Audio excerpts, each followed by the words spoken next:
नमस्कार, आप मुझे देख रहे हैं MNS न्यूज लाइव पर। आइए देखते हैं आज की खास खबर। भंडारा में युवक का खून। भंडारा शहर में शुक्रवार वार्ड पांड्राबोड़ी रोड पर 29 जून को 33 वर्षीय सूरज यादव नामक युवक का शव मिलने से सनसनी फैल गई। पिछले 15 दिनों में यह खून की दूसरी घटना है। मृतक युवक गुनहगारी में लिप्त होने के साथ उसके शहर में कई लोगों से दुश्मनी थी। इस मामले में भंडारा पुलिस द्वारा 3 लोगों को गिरफ्तार किया गया है।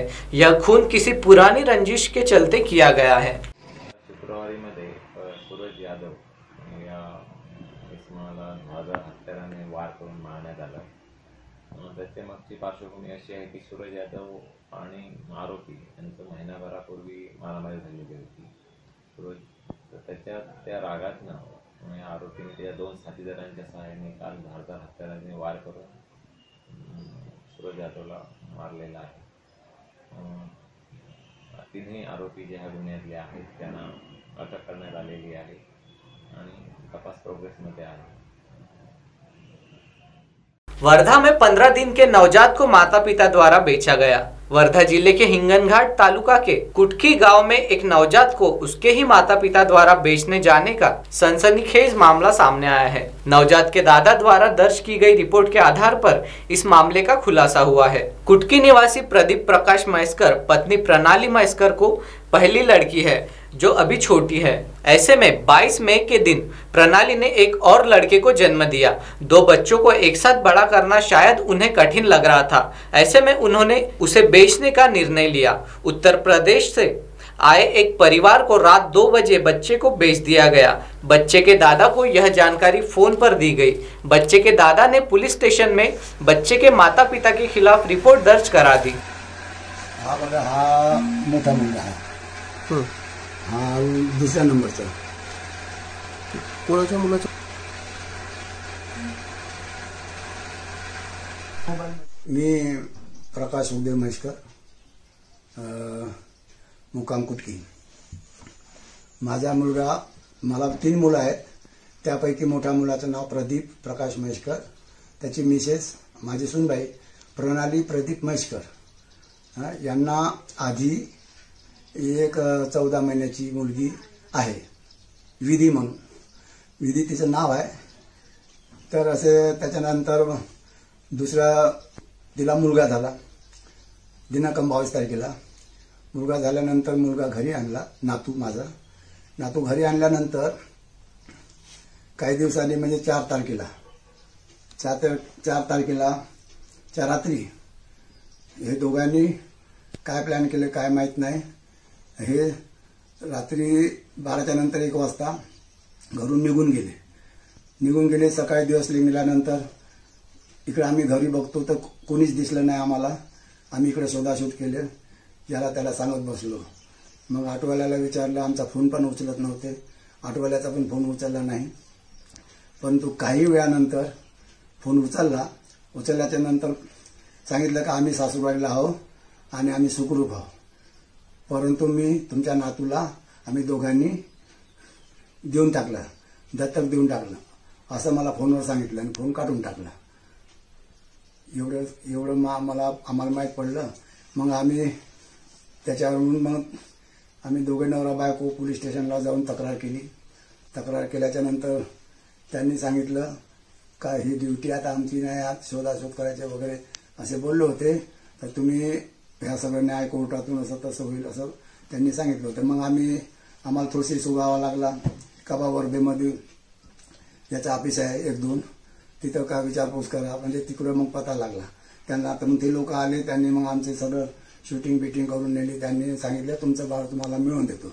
मी म्हटलं आम्ही त्यांना सांगितलं आम्हाला आमचा नातू मिळवून द्यावा, बस, याच्यावर आम्हाला काहीच पाहिजे नाही, कारण त्यांच्यासाठी आमच्या माझी काही कमी नाही आहे। माझे मुलं शिकलेले आहेत, त्यांना सगळं काही शिकवू शकतात, सगळं करू शकतात। वर्धा येथील बाल संरक्षण अधिकारी माधुरी भुयर यांनी दिनांक 26/6/20 पोलीस स्टेशनला तक्रार दिली की वडणे हद्दीतील कुटकी या गावातील एक जे दाम्पत्य आहे यांनी एका नवजात बालकाला जन्म दिला आणि त्यांनी कुठल्याही प्रकारचा कायदेशीर पद्धतीचा अवलंब न करता एक यूपी मध्ये राहणारे जे एक दाम्पत्य आहे यांना तो बाळ देऊन टाकला। आणि हे जे दत्तक देण्याची जी कायदेशीर पद्धत आहे याचा त्यांनी अवलंब केला नाही। त्याच्यानुसार पोलीस स्टेशनला त्यांनी दिलेल्या लेखी तक्रारीवरनं अल्पवयीन न्याय मुलाची काळजी व संरक्षण कायदा 2015 मधील कलम 80 आणि 81 प्रमाणे गुन्हा दाखल झालेला आहे। त्यानंतर गुन्ह्याचे गांभीर्य लक्षात घेता वरिष्ठांच्या परवानगीने आम्ही गुन्ह्यातील जे आरोपी आहेत म्हणजे नवजात बालकाचे आई वडील यांना आम्ही तात्काळ अटक केलेली आहे आणि न्यायालयासमोर हजर करून त्यांचा PCR प्राप्त केलेला आहे आणि सध्या जे आहे PCR मध्ये असलेले आरोपी यांच्यासह ज्यांनी बाळ दत्तक घेतलं असे 3rd आणि 4th जे 2 इतर आरोपी आहे यांना ताब्यात घेण्यासाठी तात्काळ पोलीस पथक वडनेर येथून दिल्ली नोएडा यूपी साठी रवाना झालेले आहे।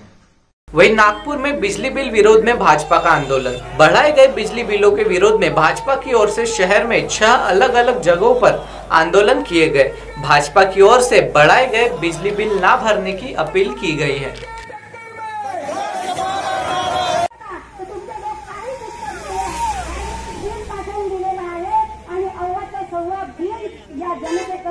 वसूल करत आहे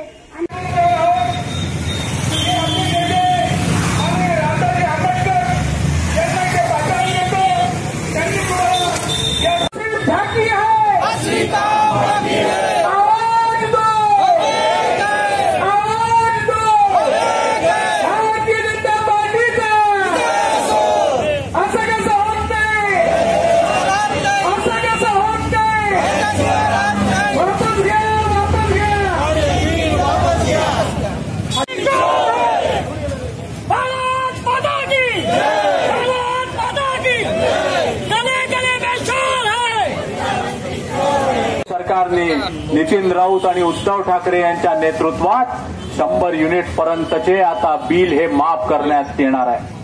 मित्रांनो,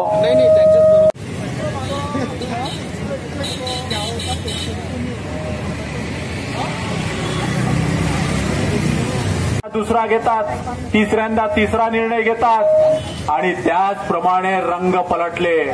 सरड्यासारखे रंग पलटणारं जर कुठलं सरकार असेल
लॉकडाऊन आहे आणि अशा अवस्थेत एक मर्यादित संख्या आज इथे आलेली आहे, परंतु या पुढची स्टेप राहणार आहे मोठं आंदोलन। ठिकाणी भारतीय जनता पक्षामार्फत महाविकास आघाडीने जे सर्वसामान्यांचं कंबरडं मोडणारे विजेचे वाढीव बिलं पाठवलेले आहे त्याच्या विरोधात आंदोलन करण्यात येत आहे। आज या पद्धतीचं आंदोलन नागपूर शहरातल्या 6 विधानसभा क्षेत्रामध्ये हे होऊ घातलेलं आहे। हा आमचा पहिला दुसरा टप्पा आहे।